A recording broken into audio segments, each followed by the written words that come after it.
Side खबरों के लिए सब्सक्राइब करें फ्लेम मीडिया और उसके बाद बेल आइकन को प्रेस करें ताकि सबसे पहले आपको मिले एक्सक्लूसिव खबरें।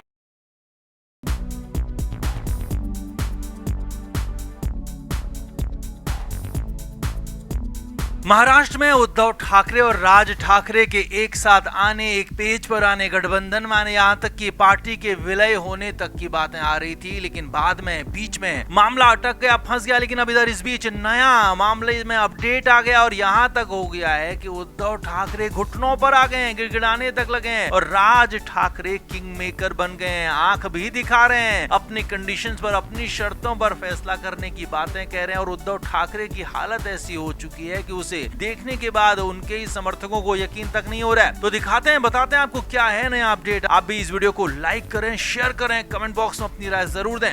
तो उद्धव ठाकरे के लिए अगला बीएमसी का चुनाव, निकाय चुनाव एक तरह से अस्तित्व की लड़ाई है, क्योंकि इस चुनाव में उद्धव ठाकरे अगर कुछ नहीं कर पाते हैं तो उनके लिए मुश्किलें एक दो नहीं बल्कि कई गुना बढ़ जाएंगी और हालात इस कदर बुरे हो सकते हैं कि उनको अपनी पार्टी को हमेशा हमेशा के लिए बंद करना पड़ सकता है। और ये बात उद्धव ठाकरे, उनके बेटे आदित्य ठाकरे और संजय राउत अच्छी तरह से जानते हैं और इसीलिए अब राज ठाकरे को चारा डाला जा रहा है। जी हाँ, राज ठाकरे ने हालांकि शुरुआत की थी और कहा था कि उनकी उद्धव ठाकरे के साथ इतनी बड़ी दुश्मनी या कहें कि इतने बड़े इश्यूज नहीं है कि वो महाराष्ट्र के इश्यूज से बड़े हों। और उसके बाद जैसे उद्धव ठाकरे गुट को तो संजीवनी मिल गई हो, मामला आगे बढ़ाने की पूरी कोशिश करते रहे, जबकि दूसरी तरफ राज ठाकरे को अपने पाले में करने के लिए शिंदे गुट के नेता भी, मंत्री भी उनसे मिलते रहे। मामला बीच में ठंडा पड़ता दिखा। उद्धव ठाकरे भी विदेश में थे, तो अब जैसे उद्धव ठाकरे वापस आए हैं तो उसके बाद ताबड़तोड़ तरीके से वो आगे बढ़ रहे हैं। बड़ी खबर ये है कि उद्धव ठाकरे ने राज ठाकरे को खुला ऑफर दे दिया। जी हाँ, अपनी पार्टी के नेता अनिल परब के जरिए उद्धव ठाकरे गुट ने बड़ा ऑफर यहाँ पर दिया है। साफ साफ कह दिया है कि हमें राज ठाकरे के साथ काम करने में कोई दिक्कत नहीं और अब फैसला राज ठाकरे को लेना है। जी हाँ, एक तरह से राज ठाकरे के आगे पूरा सरेंडर कर दिया। यहाँ तक कह दिया कि आप हमारे साथ आ जाइए। और राज ठाकरे अभी वक्त ले रहे हैं, साफ साफ फैसला नहीं कर रहे हैं, साफ साफ बता नहीं रहे हैं कि वो क्या करने वाले हैं। जबकि उद्धव ठाकरे और उनका गुट बता चुका है कि वो अभी पूरा का पूरा फोकस राज ठाकरे के साथ गठबंधन पर कर रहे हैं और उनकी तरफ से दरवाजे पूरी तरह से खुले हैं। लेकिन राज ठाकरे की तरफ से फिलहाल दरवाजे खुले नहीं है, या कहें कि खुले हैं भी तो दिख नहीं रहे हैं। इसीलिए यहाँ पर राज ठाकरे किंग मेकर बनते हुए दिख रहे हैं। खबर तो यहाँ तक है कि राज ठाकरे अब अपनी शर्तों पर काम करवाना चाहते हैं, क्योंकि उद्धव ठाकरे की हालत ऐसी है कि वो कोई भी शर्त, किसी भी तरह की कंडीशन मानने को तैयार हो सकते हैं। इसीलिए राज ठाकरे भी इसका भरपूर फायदा उठा सकते हैं, अपनी शर्तों पर गठबंधन कर सकते हैं, अपनी शर्तों पर साथ आ सकते हैं। और माना यह जा रहा है कि अगर बीएमसी चुनाव में उद्धव ठाकरे और राज ठाकरे साथ में आते हैं तो कुछ बेहतर कर सकते हैं। इसीलिए राज ठाकरे इस पूरे मामले को किंग मेकर की तरह ले रहे हैं, खुद को किंग मेकर बना चुके हैं और किंग मेकर बन भी गए हैं। और उद्धव ठाकरे तो घुटनों पर आ चुके हैं। उनकी हालत ऐसी है कि गिड़गिड़ाने जैसी हो गई है कि कोई तो मान लो, कोई तो सुन लो वाली कंडीशन उनकी हो गई है। लेकिन उनकी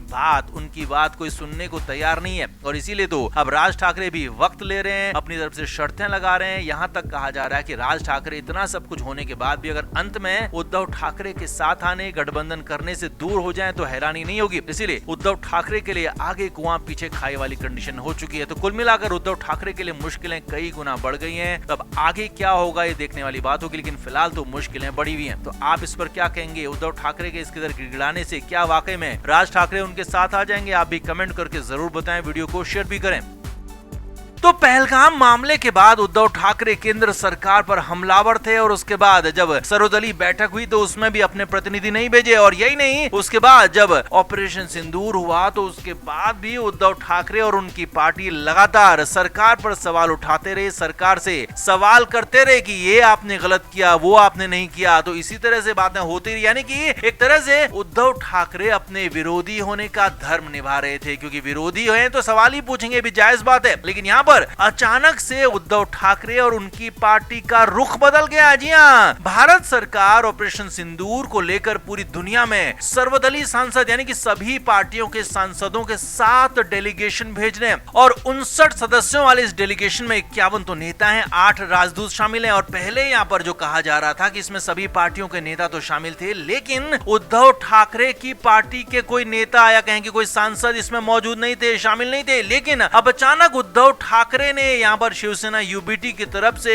एक सोशल मीडिया पर पोस्ट किया है और उसके बाद पूरे वक्त और हालात बदल गए हैं। जी हाँ, उद्धव ठाकरे की पार्टी की तरफ से सांसद प्रियंका चतुर्वेदी इस प्रतिनिधिमंडल में शामिल हो गई है और ये सब कुछ अचानक नहीं हुआ, इसके पीछे की स्टोरी है, बड़ी कहानी है। असल में प्रियंका चतुर्वेदी शिवसेना यूबीटी की सांसद हैं और वो अब उस डेलीगेशन में शामिल हो गई हैं जो कि पूरी दुनिया में जाएंगे और पाकिस्तान के खिलाफ जो पूरा मामला है वो बताएंगे। तो ऐसे में अब ये कैसे हुआ, अचानक कैसे हुआ? कल तक जो उद्धव ठाकरे केंद्र सरकार का, मोदी सरकार का विरोध कर रहे थे, वो अचानक कैसे मोदी सरकार की रणनीति में शामिल हो गए? तो इसका मामला ये है, इसका आंसर ये, इसका जवाब ये है कि उद्धव ठाकरे से यहाँ पर बात की गई है फोन पर। उद्धव ठाकरे को केंद्रीय मंत्री किरण रिजिजू ने फोन किया है। जी हाँ, ये बड़ी बात आपको बता रहे हैं, बड़ा खुलासा आपको कर रहे हैं कि टेलीफोनिक बातचीत हुई है और यहाँ पर उद्धव ठाकरे को कहा गया कि राष्ट्र हित में अपना कदम समर्थन दीजिए और यहाँ पर उद्धव ठाकरे ने यहाँ पर पूरी तरह से साथ देने का मन बना लिया। अब हालांकि ये तो खुलकर बात सामने आ गई है कि केंद्रीय मंत्री किरण रिजिजू ने उद्धव ठाकरे से फोन पर बात की और उन्हें कहा कि इस डेलीगेशन में आपको भी शामिल होना चाहिए और इसीलिए उन्हें भी साथ में जाना चाहिए। अब ये बात तो सामने आ गई है कि वो मान गए, लेकिन अंदर खाने क्या बात हुई, अंदर खाने क्या ऐसी बात हुई कि जिससे उद्धव ठाकरे अचानक बदल गए, रातों रात यू टर्न ले लिया? तो हम आपको बताते हैं। अंदर खाने की खबर ये है कि हो सकता है कि बीजेपी के साथ उद्धव ठाकरे की कोई डील हो गई हो। जी हाँ, शिवसेना उद्धव ठाकरे वाला जो गुट है वो लंबे समय से बीजेपी के साथ डील की कोशिश कर रहा था, अंदर खाने बातचीत की कोशिश कर रहा था, लेकिन बात बन नहीं रही थी क्योंकि उनके पास में शिवसेना शिंदे गुट मौजूद था। लेकिन इधर महाराष्ट्र में छगन भुजबल को जब से मंत्री बनाया गया है तो उद्धव ठाकरे एकनाथ शिंदे पर हमलावर हैं और उसके बाद से लगातार ये माना जा रहा था कि एकनाथ शिंदे कहीं ऐसा न हो कि अलग हो जाएं, क्योंकि वो लगातार पहले भी छगन भुजबल का विरोध करते रहे हैं और यहाँ तक कहा था कि उन्होंने छगन भुजबल जैसों के साथ हम काम नहीं कर सकते हैं, इसीलिए उद्धव ठाकरे का साथ छोड़ा था। तो यहाँ पर उद्धव ठाकरे यही सवाल उनसे पूछ रहे हैं कि अब तो छगन भुजबल आपके साथ आपके मंत्रिमंडल में शामिल है, तो अब आप क्या करेंगे? यानी कि शिंदे गुट को फंसा दिया है पूरी तरह से उद्धव ठाकरे ने। वहीं दूसरी तरफ बीजेपी के साथ डील की खबरें आ रही है, तो यहाँ पर वाकई में महाराष्ट्र में कुछ नया हो सकता है, कुछ बड़ा हो सकता है, इसीलिए ये सारी बातें यहाँ पर हो रही हैं और इसीलिए तो कहा जा रहा है कि जो उद्धव ठाकरे मान नहीं रहे थे, कड़ी कोशिशों के बाद भी समझ नहीं रहे थे, अचानक से एक फोन कॉल में कैसे बदल गए, कैसे वो सरेंडर वाले मूड में आ गए, कैसे ये सब कुछ हो गया? तो इसका जवाब यही है कि कुछ न कुछ तो अंदर खाने हुआ है, कुछ न कुछ तो खिचड़ी पकी है, कुछ न कुछ तो यहाँ पर उद्धव ठाकरे को बातचीत के दौरान भरोसा दिया गया है, उसी के बाद उद्धव ठाकरे माने। तो देखना यह होगा कि अब अगले कुछ दिनों में क्या यहाँ पर नया डेवलपमेंट होता है, उसके बाद ही तय होगा कि उद्धव ठाकरे के साथ क्या डील हुई है। तो आपका इस पर क्या कहना है, आप भी कमेंट बॉक्स में जरूर बताएं, वीडियो को शेयर भी करें और हाँ, वीडियो को लाइक करना बिल्कुल ना भूलें। Flame media report.